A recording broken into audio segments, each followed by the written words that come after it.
The Russian artist Roman de Tirtov called himself Erte after the French pronunciation of his initials Erte. Raised in the glittering cultural milieu of classical St. Petersburg, Erte was enthralled by the fine and theatrical arts as a young child.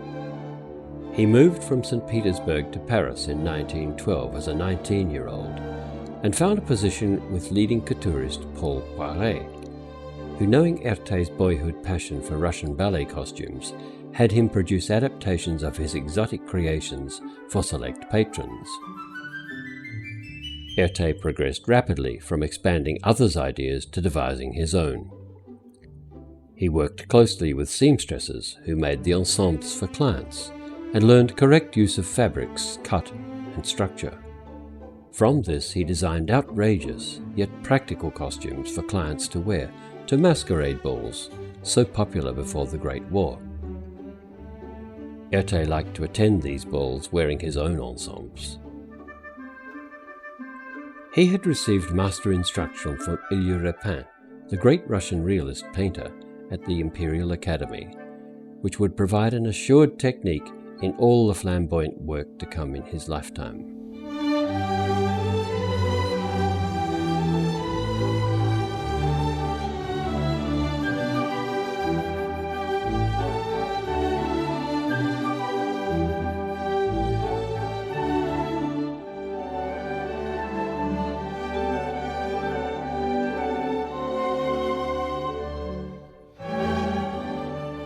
In 1915, Erte began a 22-year involvement with Harper's Bazaar, where he soon became so successful that for many years both his day and evening wear designs, chic and full of surprise, dazzled editors and customers alike. His success with Harper's Bazaar and the monthly exposure of his costume and cover designs is widely considered to have stimulated the whole artistic movement of Art Deco.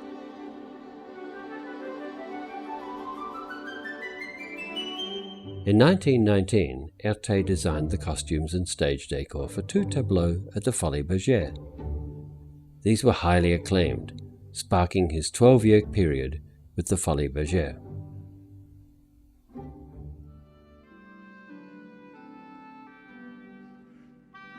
Erte was now entrancing traditional opera audiences in Paris with his innovation, and roaring 20s audiences in New York with his risque sets and costumes for George White's Scandals and Ziegfeld Follies. He created living curtains of elaborate feathers and jewels on dancers who appeared to float across the stage. Inventions such as a single costume shared by a group of performers were his too. MGM invited Erte to Hollywood, where he dressed Marion Davies, Joan Crawford, even Mata Hari, and many others. The idea of a career in the new medium of movies that was changing lifestyles and perceptions fascinated Erte. But he remained in Hollywood for only 1 year, when, utterly disillusioned with the American movie capital, he turned down a further contract with MGM and returned to Paris. He returned to designing costumes and sets for Folies Bergère productions, but the majority of his work continued to come from America.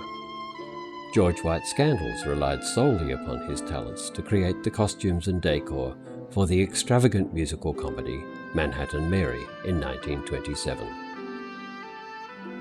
The Folies Bergère featured Erte in many productions. Erte created the entire visual component of these productions.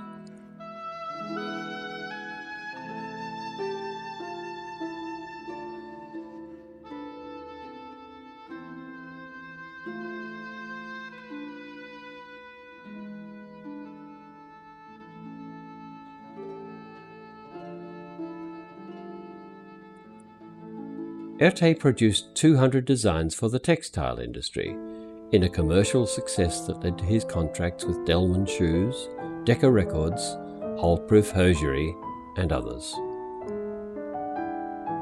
Erte was meticulous.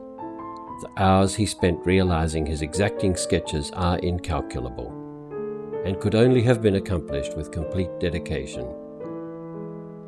Very fine lines were painted, rather than drawn, with brushes, often using a brush with a single hair to complete his gouache paintings. Pearls and jewels emerged from studied application of layers of minute dots of paint.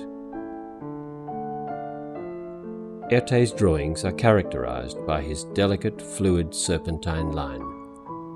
His works are only in 2 dimensions, yet the form and presence of the figure emerge without the use of shading.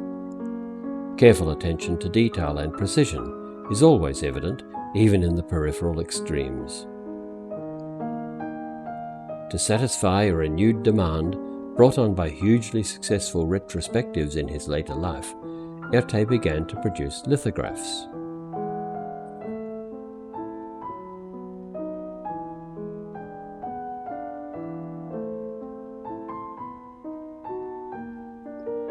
But his illustrious career almost ended prematurely in the brash post-war 1950s, when he was considered to be of another era. From the 1960s, Erte exhibited occasionally, as well as contributing to some reviews.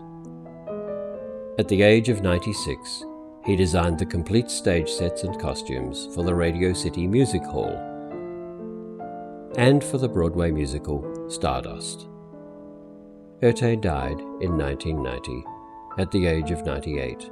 He described his world of fantastic creations as my mother, my wife, my friend, my mistress, my children, my life.